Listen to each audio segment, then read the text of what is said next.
Elden Ring's Shadow of the Erdtree DLC has brought with it an enormous new world to explore, and with that, a multitude of creatures and new bosses to take on. Beyond the caves and mausoleums, From Software brought us 10 new Remembrance boss fights and 80 encounters in total, including invasions, non-required bosses, and repeat fights, for example, golems and tree spirits and things like that. Today, I bring you the community's 3 top-rated boss fights in the Shadow of the Erdtree DLC. These include all possible fights, so not just required or Remembrance bosses. Number 3 up, R'hllana, the Twin Moon Knight, also known as the Sword of Messmer. This fight takes place at Castle Ensis. Unfortunately, we don't receive much for this boss beyond the fight itself. Very little lore or item descriptions that help shed more light on this character. We know she is a sister of R'hllana. She seems like a very confident and ambitious character, and is in charge of Castle Ensis, as well as oversees the entrance to Scadu Altus and Messmer himself, whom she serves directly. This fight is beautiful, with great 1v1 combat that requires constant focus as there are numerous multi-combo moves and some really heavy-hitter attacks that she can deal. From her dual twin blades to her Phalanx spells and moon magic, this is an all-around great engagement. Beautiful boss with great fighting style, incredible arena and location, well-blended R'hllana OST that reminds one of being back in Ranni's Illusion, set for her mother in the base game fight. Her blades offer a really enjoyable and satisfying moveset, requiring both faith and intelligence. Definitely a weapon not to be slept on, especially if you go for weapon arts that are simply fun to use over and over. Next up we have Midra, Lord of Frenzied Flame, located in Midra's Manse dungeon. As you first walk into the second floor chamber room, you immediately see a figure off in the middle of the room. The depths of your foolishness! This is the fight that awaits you, but don't judge a book by its cover. Enough. I have endured more than enough. I ask you forgive me, dearest Nanaya.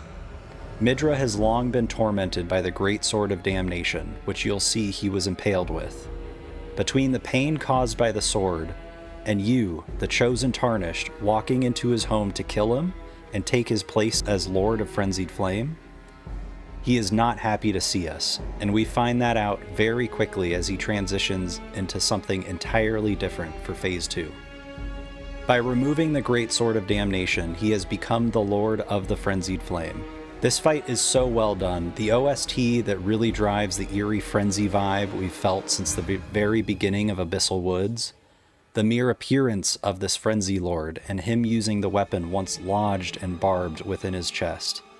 This fight is incredibly well done and well worth the semi-slog that is Abyssal Woods. The Sword of Damnation is another fun weapon to use, with a really beautiful ground impale move that can be followed up with barbs that pop out from the ground. Don't miss out on this non-required Remembrance boss. You won't be disappointed. Last but certainly not least, we have Messmer the Impaler, which takes place at Shadow Keep. This is my personal favorite of all of the DLC bosses and has become my new #1 FromSoft boss fight out of all the titles. Based on various item descriptions, we can imply that Messmer lived a long, curse-ridden life tucked away in the walls of Shadow Keep. He seemed to be bound to Marika's will and cleansing the shadow of all impurities, those stripped of the grace of gold. It can be speculated that Marika was worried of the power Messmer possessed, possibly rivaling the Frenzied Flame. This would explain why she celebrated him in his crusades, but also kept him locked away. This can also help explain the Seal of Grace in the form of an eye, which helped contain his power, and eventually we see what happens when that seal is broken, releasing the base serpent form of Messmer. This fight is highly technical and for many, incredibly fair and balanced. Don't get it twisted, he hits like a semi-truck and is incredibly aggressive, but there are openings and you will begin to pick up on them as you spend more time engaging with the fight. Once defeated, you receive the Spear of the Impaler, a gorgeous weapon that contains some unique weapon arts and attacks. This is Messmer's Assault. Not only can you pull that off, but you can also throw the spear and cause it to detonate once landed. Really awesome considering how often these two attacks hit us during the fight journey.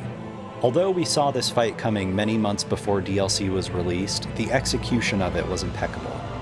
Great voice acting, fantastic arena and mood, incredible combat, and some real storyline connection. You really feel like you've taken down a big boy boss. Alright you guys, that's going to do it for this video. Thank you all a ton for watching. If you enjoyed the video and want to see more FromSoft and Souls content, please consider dropping a sub and a like. I also do challenge runs over on Twitch if you ever want to come hang out. But that being said, I will catch you all in the next one. Peace. Mother. America. A curse upon thee.